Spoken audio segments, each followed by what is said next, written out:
بسم اللہ الرحمن الرحیم۔ الف لام میم ذالک الکتاب لا ریب فیہ ھدی للمتقین۔ الف لام میم یہ حروف مقطعات میں سے ہیں، متشابہات میں سے ہیں، اس لیے ان کا ترجمہ اسی صورت میں ہی کر دیا جاتا ہے کہ یہ متشابہات میں سے ہیں اور ان کا اصل میں جو علم ہے وہ اللہ رب العزت کے پاس ہے۔ یہ ایک چیلنج بھی ہے کہ تم اس طرح کا کوئی بھی اگر لے کے آ سکتے ہو تو لے کے آؤ، تو اللہ رب العزت نے اس کو چیلنج کے طور پر بھی ذکر فرمایا ہے، اور اس میں کئی حکمتیں اور پوشیدہ ہیں، چونکہ کلام الہی ہے اور اس میں رموز اسرار بھی ہوتے ہیں، تو وہ وہی اس کو بہتر جانتا ہے، یا وہ لوگ جن کو اللہ رب العزت اس کی اطلاع فرما دے، پھر ان کو اس کا مفہوم جو ہے وہ پتہ ہوتا ہے۔ تو الف لام میم، پھر اس کے بعد فرمایا ذالک الکتاب لا ریب فیہ، وہ بلند رتبہ کتاب، لا ریبہ شک کی گنجائش نہیں، فیہ جس میں، وہ کتاب جس میں شک کا کوئی جواز ہی نہیں کسی کے لیے باقی رہتا، ایسی کتاب ہے۔ ھدی للمتقین، پرہیزگاروں کے لیے ہدایت ہے۔ ذالک الکتاب بول کر تو کتاب کی جو عظمت ہے، رفعت ہے، مقام و مرتبہ ہے، اس کی طرف اشارہ کیا جا رہا ہے کہ یہ جو آپ کے ہاتھوں میں کتاب ہے یہ وہ بلند رتبہ کتاب ہے، لا ریب فیہ، جس میں شک کا کوئی جواز، کوئی گنجائش ہی باقی نہیں رہتی۔ اب دیکھیں کیسے شک ہو سکتا ہے؟ جو اللہ رب العزت نے اس میں اخبار ماضیہ بتائے تھے وہ بھی کئی اور وجوہات سے ثابت ہیں، اور جو اللہ رب العزت نے اخبار مستقبلہ بتائی تھیں، الف لام میم غلبت الروم، کہ روم جو ہے وہ فتح ہو جائے گا، تو یہ جو اللہ نے فرمایا تو روم فتح ہو گیا۔ اسی طرح جو کچھ اس میں اللہ تعالیٰ نے احوال مستقبلہ بتائے، یا جو ایسی تعلیمات دی کہ اگر تم ایسا کرو گے، مثال کے طور پر اگر تمہارا کردار ٹھیک نہ ہوگا تو تمہیں اس کی سزا مل جائے گی، تو ایسے ہی ہو رہا ہے بالکل۔ اور جو کچھ اللہ تعالیٰ نے اس میں فرمایا، باقاعدہ طور پر آج جدید سائنس، میڈیکل سائنس، عام لوگ ہر شعبہ سے تعلق رکھنے والے اس کتاب سے استفادہ کر رہے ہیں، تو اسی وجہ سے فرمایا لا ریب فیہ، جس میں شک و شبہ کی کوئی گنجائش۔ اور دوسرا یہ ہے کہ اس کتاب کو آج تک کوئی جھوٹا ثابت نہیں کر سکا۔ بڑے بڑے لوگوں نے کوشش کی ہے، اس پر اعتراضات کی کوشش کی ہے، لیکن پھر وہ جواز جو ان کے پاس ہوتا ہے وہ رہتا ہی نہیں ہے باقی، ان کو پتہ چل جاتا ہے کہ اس کا تو مفہوم ہی ایسا تھا، ہمیں نہیں سمجھ آیا۔ تو اللہ تعالیٰ نے یہ جو کتاب قرآن پاک ہے، اس کو ہماری عقلوں میں اتنا آئے گا جتنی ہماری ضرورت ہوگی۔ اللہ نے تو اس کو قیامت تک کے لیے اتارا ہے، اور ابھی ہمارے بعد کتنے زمانے آنے ہیں، کتنے لوگ آنے ہیں، کتنے وقت آنے ہیں ابھی ہمارے بعد، اور ہمارے پہلے کتنے لوگ آئے اور کتنے وقت گزرے ہیں۔ تو اس لیے ہم ایک مخصوص دور کے لیے اتنی ہی عقل رکھتے ہیں، اتنی ہی زمانے کے چال چلن کو سمجھتے ہیں جس کے مطابق ہم یہ کہہ دیتے ہیں۔ تو اللہ تعالیٰ نے اس کو بنایا۔ اب جو بھی دور آیا، 1500 سال ہونے کو ہے، ہر بندے نے یہ کہا کہ یہ کتاب کافی ہے، کسی نے یہ تو نہیں کہا یہ کتاب قدیم ہو چکی ہے۔ ہاں، کسی نے تعصب کی بنیاد پر کہہ دیا تو وہ الگ بات ہے، تعلیمات کی بنیاد پر آج تک کسی انسان نے یہ نہیں کہا کہ یہ کتاب کامل نہیں ہے۔ ہم تو اپنے دور میں بھی کہتے ہیں کہ الحمد سے لے کر والناس تک ہماری زندگی کا ایک لمحہ اس میں موجود ہے، ہم جو بھی اس سے استفادہ کرنا چاہیں ہم کر سکتے ہیں، تو اس پر ہمارا پورا یقین ہے، تو پھر کسی نے اس میں شک کیا کرنا ہے؟ اللہ تعالیٰ نے خود بھی چیلنج فرمایا فَأْتُوا بِسُورَةٍ مِّن مِّثْلِهِ، ایک سورت کی مثل، اس کی مثل لے کر آؤ، تو آج تک کوئی نہیں لا سکا، کیونکہ ان کو پتہ ہے کہ ہم نے جو لکھنا ہے وہ پھر ہمیں کرنا پڑے گا، اس کو ثابت کرنا پڑے گا، اور کسی کو پتہ ہی نہیں کہ کتنے لمحے کتنے سانس وہ یہاں پر زندہ ثابت کیسے کرے گا۔ فرمایا لا ریب فیہ، اس میں کسی قسم کے شک کی کوئی گنجائش باقی نہیں ہے، اور یہ اس کا لکھا ہوا ہے جو ازل سے ابد تک، اور جو ازل سے ابد تک ہے اس کی نگاہ میں تو سارے زمانے ہیں، سارے دور ہیں، تو شک کی گنجائش کیسے ہو سکتی ہے؟ شک تو اس کو ہو جو عقل کی بنیاد پر دیکھتا ہے اور محدود زمانے کے لیے اس دنیا میں آیا ہے۔ پھر فرمایا برکف اس میں قرآن پاک کی جو عظمت ہے، رفعت اور بلندی ہے، اس کو ان الفاظ کے ساتھ بیان کیا گیا ہے۔ پھر اس کے بعد فرمایا ھدی للمتقین، یہ متقین کے لیے ہدایت ہے۔ اب یہ جو فرمایا یہ متقین کے لیے ہدایت ہے، یعنی صاحب تقوی، ستھرے لوگوں کے لیے، جن کے دل صاف ستھرے ہیں، ان کے لیے یہ اصل ہدایت ہے، یعنی وہ رستہ ہے جن پر چل کر ان کو نفع ہو سکتا ہے۔ یعنی یہ ہدایت نافع متقین کے لیے ہے، جو کمپلیٹلی تھارولی اگر کسی کو کسی چیز کا کوئی فائدہ حاصل ہو سکتا ہے تو وہ متقین ہیں، باقی لوگوں کو علمی طور پر فائدہ ہو سکتا ہے، لیکن جب ایمان اور دل کی ستھرائی نہ ہو تو کامل وہ فائدہ انسان کو حاصل نہیں ہوتا۔ اس لیے فرمایا ہدی للمتقین، یہ متقین کے لیے ہدایت ہے۔ اب متقین کا جو لفظ ہے یہ تقوی سے ہے، اور تقوی کس کو کہتے ہیں؟ تقوی کہتے ہیں یا تقوی اختیار کرنا کس کو کہتے ہیں؟ سب سے پہلی بات کفر و شرک سے بچنا، اپنے دل کو کفر و شرک سے پاک کر دینا، یہ انسان کا پہلا تقوی ہے۔ پھر اس کے بعد کبیرہ گناہوں سے بچنا، انسان کسی کبیرہ گناہ کی طرف نہ جائے۔ اور ہم نے عمومی طور پر کچھ ایسے گناہ ہیں کبیرہ جن کو ہم نے بڑا چھوٹا سا سمجھا ہوا ہے، حالانکہ وہی ان کبیرہ گناہوں میں شامل ہوتے ہیں۔ مثال طور پر کسی کو دھوکہ دینا، وعدہ پورا نہ کرنا، ماپ تول میں کمی کرنا، یہ سب کبیرہ گناہ ہیں۔ اسی طرح غیبت کرنا، چغل خوری کرنا، جاسوسی کرنا، کسی کو الزام لگانا، تانا زنی کرنا، کسی کا مذاق اڑانا، یہ سب کبیرہ گناہ ہے، لیکن ہم نہیں سمجھتے۔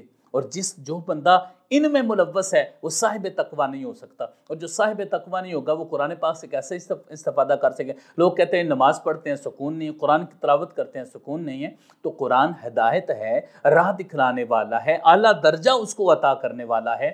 جو بھی انسان دل کو ستھرا کرتا ہے، تو پہلا ہے شرک، کفر اور شرک سے بچنا، دوسرا ہے کبیرہ گناہوں سے بچنا، تیسرا اس کا ہے صغیرہ گناہوں سے بھی بچنا، جو چھوٹے چھوٹے گناہ انسان جن کو صغیرہ گناہ کہا جاتا ہے ان سے بھی بچنا، پھر اس کے بعد ان تمام چیزوں سے بچنا جو اللہ رب العزت کی عبادت میں کسی نہ کسی ذریعے سے سستی اور غفلت پیدا کرتی ہے، سستی اور غفلت کا باعث بنتی ہے، ایسی چیزوں سے بھی اپنے آپ، یعنی اپنا دامن بچا کے رکھنا۔ حضرت عمر بن خطاب رضی اللہ تعالیٰ نے حضرت کعب سے پوچھا تھا کہ تقویٰ کس کو کہتے ہیں، تو انہوں نے آگے سے پوچھا کہ آپ کبھی جھاڑیوں میں چلے ہیں؟ تو کہا کہ ہاں چلے ہیں۔ تو کیسے چلتے ہیں؟ اپنے کپڑوں کو، اپنے دامن کو سمیٹ کر چلتے ہیں، کیونکہ جھاڑیاں جو ہوتی ہیں وہ کپڑوں کو نقصان پہنچاتی ہیں۔ ایسے ہی انسان اس دنیا میں رہ کر جب اپنا دامن، کردار کا دامن نہیں سمیٹتا تو پھر اس کو دنیا کی جھاڑیوں سے نقصان پہنچتا ہے، زخم پہنچتے ہیں، لیکن اگر وہ اس سے اپنا دامن بچا کے چلتا ہے تو پھر انسان اپنے آپ کو محفوظ کر لیتا ہے، یہی تقویٰ ہوتا ہے۔ تو اس سے مراد جو ہے وہ یہ ہے، وہ لوگ جو ستھرے ہیں اپنے دامن میں، ان کے لیے قرآن پاک مکمل طور پر ہدایت کا ذریعہ ہے۔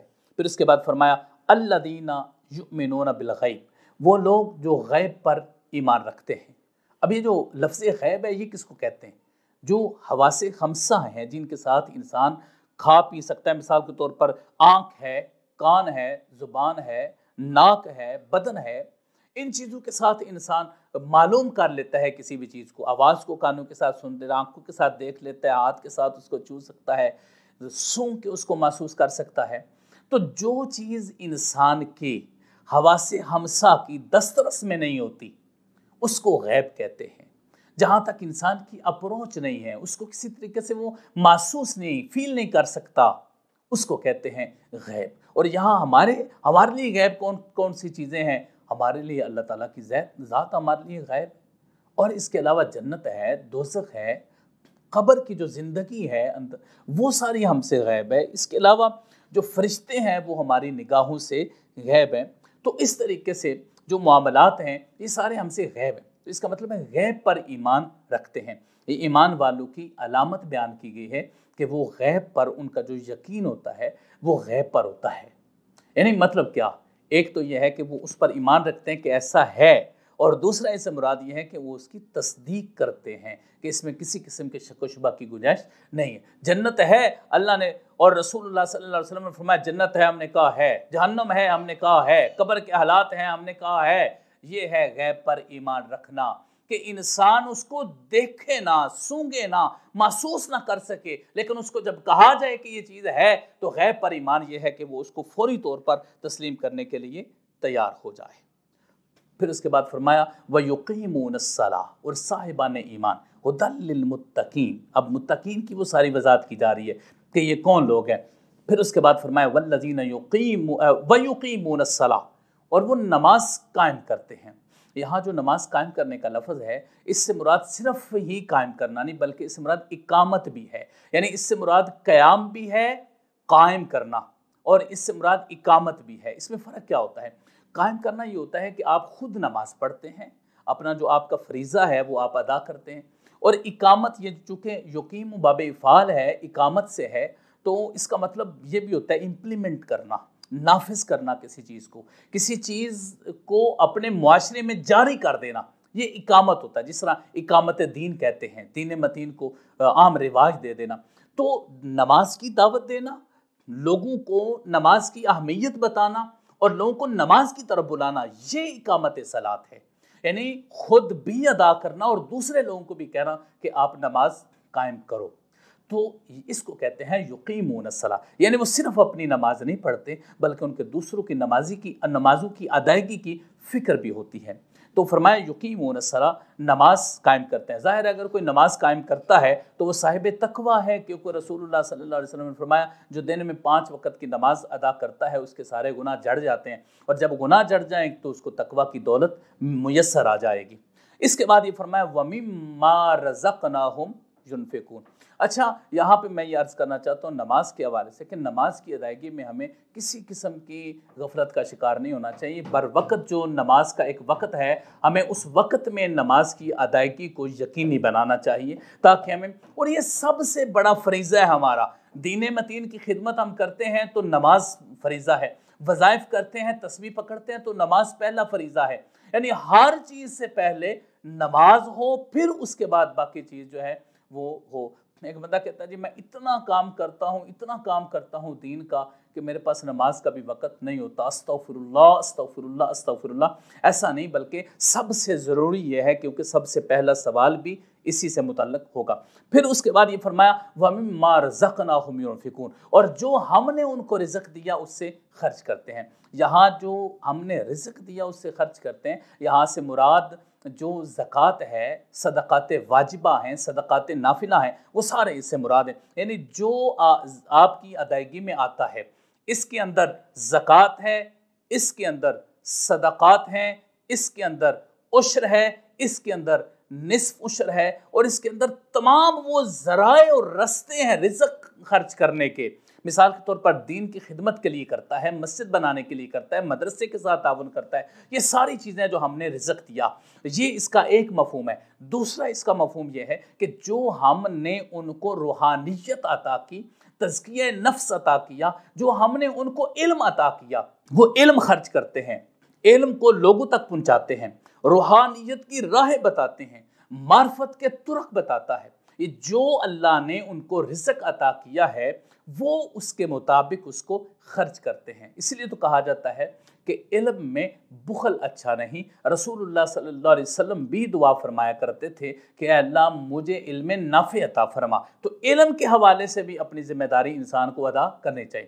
باقی رزق کے حوالے سے بھی بہت زیادہ کثرت کے ساتھ رزق خرچ کرنے کی اہمیت بھی بیان کی گئی ہے۔ تو جو غریب ہیں، آپ کے ہمسائے ہیں، ان کو ضرورت ہے تو ان کی ضرورت کو پورا کریں، ان پر خرچ کریں، تو یہ سارے اس آیت کریمہ سے مراد ہیں۔ اور ساتھ ساتھ یہ بات یاد رکھیں، یہ صاحب تقویٰ کی علامات ہیں، یہ مومنین کی صفات بھی بیان کی جا رہی ہیں کہ جو کامل مومن ہے اس میں یہ صفات پائی۔ یہ نہیں ہے کہ بہت بڑا مالدار ہے، پیسے اللہ کی راہ میں خرچ کرتا ہے لیکن نماز نہیں پڑھتا، کہتا جی بتاؤ گاؤں میں کتنی مسجدیں بنانی ہیں؟ اس نے کہا جی اس پورے علاقے میں 100 مسجدیں بنا دو لیکن نماز نہیں پڑھتا، تو وہ کامل مومن نہیں ہو سکتا۔ تو اس لیے اللہ تعالیٰ کے لیے اپنی زندگی گزارنا یہی کامل ایمان کی علامت ہے۔ پھر فرمایا والذین یؤمنون، اور وہ لوگ جو ایمان رکھتے ہیں، بما انزل الیک، اس پر جو آپ کی طرف نازل کیا گیا، یعنی رسول اللہ صلی اللہ علیہ وآلہ وسلم کی طرف جو نازل کیا گیا اس پر وہ ایمان رکھتے ہیں، وما انزل من قبلک، اور جو آپ سے پہلے نازل کیا گیا۔ اب یہاں پر یہ آپ نے بات ذہن میں رکھنی ہے، فرمایا والذین یؤمنون، اور وہ جو تصدیق کرتے ہیں، وہ جو یقین رکھتے ہیں، وہ جو ایمان رکھتے ہیں اس پر، بما انزل الیک، جو آپ کی طرف نازل کیا گیا۔ اب رسول اللہ صلی اللہ علیہ وسلم کی طرف کیا نازل کیا گیا؟ پیارے آقا علیہ الصلوۃ والسلام کی طرف ایک قرآن پاک نازل کیا گیا، دوسرا حدیث پاک نازل کی گئی۔ قرآن و سنت، یہ دونوں چیزیں رسول اللہ صلی اللہ علیہ وسلم پر نازل کی گئیں۔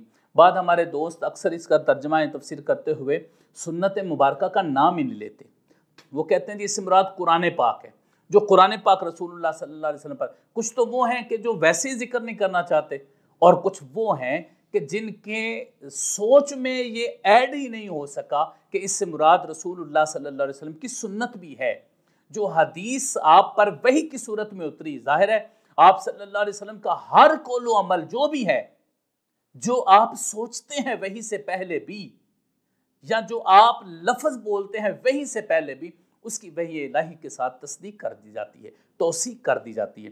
تو جس کی بنیاد پر کہا جاتا ہے کہ آپ کا ہر عمل وحی الہی سے ہوتا ہے۔ تو جو کچھ بھی نازل ہوا وحی جلی تھا یا وحی خفی تھا، قرآن تھا یا سنت تھی، جو کچھ بھی ہے اس پر یقین رکھنا۔ اب یہاں پر واضح طور پر جو منکرین حدیث ہیں، جو حدیث پاک پر یقین نہیں رکھتے اور کہتے ہیں جی قرآن پاک پر عمل کر لو کافی، حدیث پر عمل نہ کرو، تو وہ اس آیت کریمہ پر ہی عمل نہیں کر رہے، وہ تو قرآن پاک پر ہی عمل نہیں کر رہے۔ قرآن پاک میں تو یہ بتایا گیا جو آپ کی طرف نازل کیا گیا اللہ کی طرف سے، اور وہ جو نازل کیا گیا وہ کیا ہے؟ قرآن ہے اور رسول اللہ صلی اللہ علیہ وسلم کا فرمان مبارک ہے۔ تو اس سے آپ یقین کیجئے کہ اس سے حدیث کا انڈیپینڈنٹ سورس ہونا، کہ بذات خود حدیث بھی ایک انڈیپینڈنٹ سورس ہے، وہ بھی ثابت ہو رہا ہے۔ بلکہ ہم تو کہتے ہیں کہ قرآن پاک کا ہم نے سمجھا ہے کہ یہ قرآن پاک جو ہے وہ یہ قرآن پاک کے الحمد سے لے کر والناس تک، تو یہ کس نے بتایا ہمیں؟ حدیث کے ذریعے سے ہمیں علم ہوا نا، سنت کے ذریعے سے ہم نے۔ اور اگر انڈیپینڈنٹ سورس نہیں ہے حدیث، تو پھر قرآن پاک کی تصدیق و توثیق کہاں سے ہوتی ہے؟ تو اس لیے یہ ایک انڈیپینڈنٹ سورس ہے۔ اس کے علاوہ آپ دیکھ لیں گدھے کی حرمت ہے، گدھے کی حرمت پر قرآن پاک خاموش ہے کہ گدھا حرام ہے، تو حدیث پاک نے کہا ہے کہ گدھا حرام ہے، یہ انڈیپینڈنٹ سورس ہے۔ تو خود بھی قرآن نے یہ کہا اِنَّا أَنزَلْنَا إِلَيْكَ ذِكْرًا لِتُبَيِّنَ لِلنَّاسِ، قرآن نازل کیا تھا کہ آپ لوگوں کو بیان کرائیں، اور یہ نہیں فرمایا کہ تاکہ آپ بتائیں لوگوں کو، یہ نہیں فرمایا۔ تو بینہ کے الفاظ ہیں جس کا مطلب ہے سکھانا، اس کی تفسیر بیان کرنا۔